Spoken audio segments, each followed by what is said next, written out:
오늘 하나님이 우리에게 주신 말씀은 누가복음 3장 7절로 8절의 말씀입니다. 누가복음 3장 7절로 8절의 말씀. 누가복음 3장 7절로 8절의 말씀 다 같이 한 목소리로 합독하겠습니다. 요한이 세례 받으러 나오는 무리에게 이르되 독사의 자식들아 누가 너희에게 일러 장차 올 진노를 피하라 하더냐. 그러므로 회개에 합당한 열매를 맺고 속으로 아브라함이 우리의 조상이라 말하지 말라. 내가 너희에게 이르노니 하나님이 능히 이 돌들로도 아브라함의 자손이 되게 하시리라. 아멘. 참 좋으신 주님의 평화가 새벽을 깨우는 모든 기도자들 가운데 함께 하시길 축복합니다. 오늘은 복음을 위하여 라고 하는 제목으로 누가복음 3장의 말씀을 함께 나누겠습니다. 오늘 매일 성경의 본문은 누가복음 3장 1절로 14절까지의 말씀입니다. 이 본문에서는 세례 요한이 등장할 때 시대적인 상황과 그리고 세례 요한이 등장해서 던지는 회개의 메시지에 대한 내용이 담겨져 있습니다. 세례자 요한은 요단강 부근에서 회개의 세례를 전하기 시작했습니다. 그리고 이 회개의 세례에 마음을 움직인 이들이 요한에게 무리지어 나오기 시작합니다. 누가복음의 말씀을 보면 요한이 무리들을 향해서 독사의 자식들이라고 말한 것처럼 보이지만 병행 본문인 마태복음 3장 7절을 보면 그 대상이 독사의 자식들이라고 말한 그 대상이 많은 바리새인과 사두개인들로 되어 있습니다. 이 본문으로 미루어 보아 많은 무리가 세례 요한에게 세례를 받기 위해 나왔지만 그들 중에 바리새인과 사두개인들이 끼어 있었고 그들은 세례를 받기 위해서가 아니라 요한이라고 하는 새로운 인물을 감시하기 위해서 그 자리에 나왔습니다. 그 마음을 알고 있기에 요한은 그들에게 독사의 자식들이라고 불렀습니다. 이 독사의 자식들이라고 하는 표현은 아브라함의 자손이라는 영광스러운 호칭과 반대되는 표현으로서 독사, 뱀은 창세기부터 아담과 하와를 시험에 빠지게 했을 뿐만 아니라 출애굽기에서는 이스라엘 백성들을 상하게 하는 존재로 마귀의 자녀라고 하는 의미까지 포함된 독설이자 욕설입니다. 이렇게까지 그들에게 날선 표현을 하는 이유는 지도자인 바리새인과 사두개인들은 스스로 경건하다고 여길 뿐만 아니라 그렇지 못한 사람들, 다른 이스라엘 백성들도 그 기준으로 그 사람들을 바라보고 그 사람들로 하여금 하나님 안에서 자유함을 누리기보다는 그들의 생명력을 오히려 잃게 만들었기 때문입니다. 그리고 이어지는 말씀을 보면 회개에 합당한 열매를 맺고 속으로 아브라함이 우리 조상이라 말하지 말라라고 이야기합니다. 요한은 회개에도 분명히 그의 합당한 열매가 필요하다라고 말합니다. 우리가 생각하는 회개는 하나님 앞에 나와서 우리의 죄를 고백하고 돌아서는 것입니다. 그런데 회개의 세례를 베푸는 요한은 회개에 합당한 열매가 반드시 있어야 한다라고 합니다. 그리고 그 회개에 필요한 열매는 11절부터 14절까지 나옵니다. 옷 2벌 있는 자는 옷 없는 자에게 나눠줄 것이고 먹을 것이 있는 자도 그렇게 할 것이다. 세리는 부과된 것 외에는 거두지 말고 군인은 강탈하지 말고 받는 급료를 족한 줄로 알라. 이렇게 이야기합니다. 이 말씀을 가지고 우리가 알 수 있는 것은 다른 이들보다 많은 것을 가진 이도 회개할 거리가 된다라고 하는 겁니다. 왜냐하면 누군가 내가 많이 가진 걸로 인해 가지지 못한 자가 생기기 때문입니다. 공산주의처럼 모두가 다 똑같이 가져야 한다라고 하는 게 아니라 이 말씀 전체에서 이야기하는 건 나의 욕심으로 다른 이의 것을 앗아가서는 안 되고 나의 욕망으로 인해 누리지 못하는 이들이 생겨서는 안 된다라고 하는 겁니다. 이 말씀을 통해서 하나님의 시선이 어디 있는가를 요한은 보여주고 있습니다. 하나님의 시선은 많이 가진 이보다 적게 가진 자, 그리고 가지고 누리는 자보다 빼앗기고 모자란 자들에게 더 많이 가 있습니다.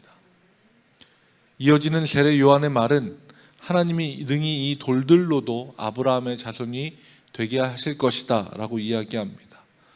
여기에는 단어의 묘미가 있습니다. 요한이 했을 것으로 추정되는 아람어로 보면 돌들은 아브나야이고 자손들은 베나야입니다. 발음이 비슷한 단어를 가지고 이야기하는 것은 그저 말하는 재미, 수사학적인 묘미를 위해서가 아니라 아무리 아브라함의 자손이라고 하더라도 진정한 회개의 열매를 맺지 않으면 돌과 다를 것이 없다라고 강조하기 위해서입니다.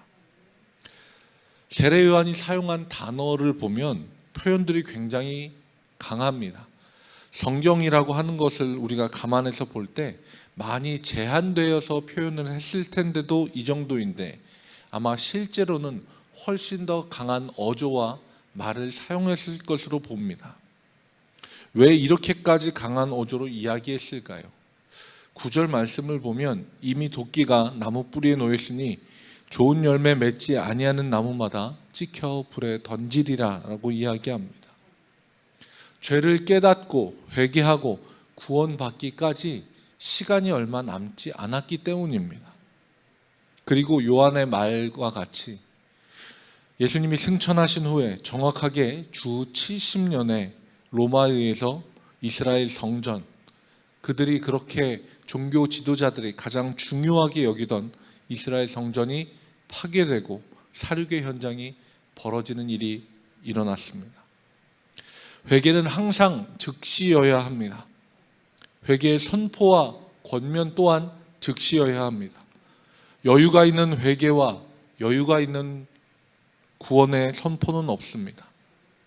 표현이 다소 거칠더라도 구원만 받는다면 요한은 아무 상관이 없었습니다.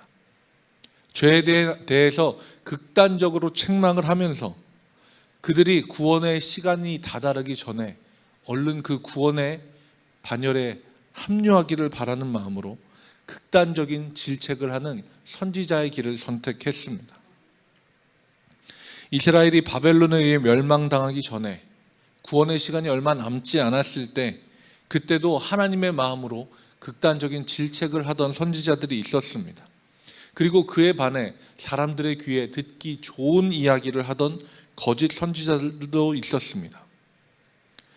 그런데 어떻게 보면 귀에 듣기 좋은 이야기를 골라 하던 선지자들은 반대로 백성들의 영혼을 아끼지 않았던 것입니다.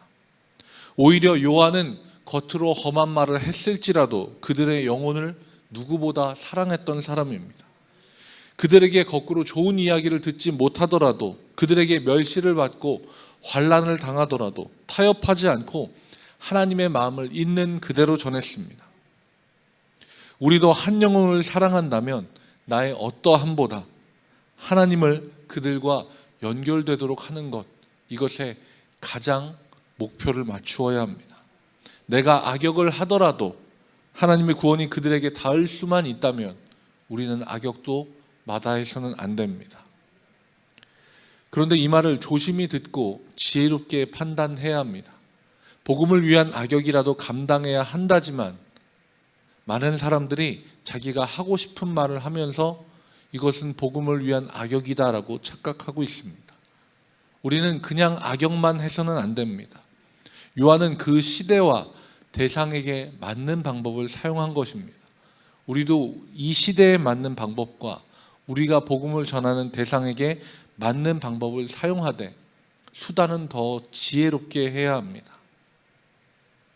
나는 낮아지고 예수님은 높아지고 내가 악역이 되더라도 예수님은 그들을 구원하는 선한 분이 되게, 그리고 나는 실패해도 예수님은 성공하시고 나는 넘어져도 예수님은 구원의 역사를 이루고 승리하시게 나 자신을 썩어지는 씨앗으로 드리고 복음만 드러나고 열매 맺도록 하는 아름다운 사명을 감당하는 우리 모두가 되시길 주님의 이름으로 축복합니다.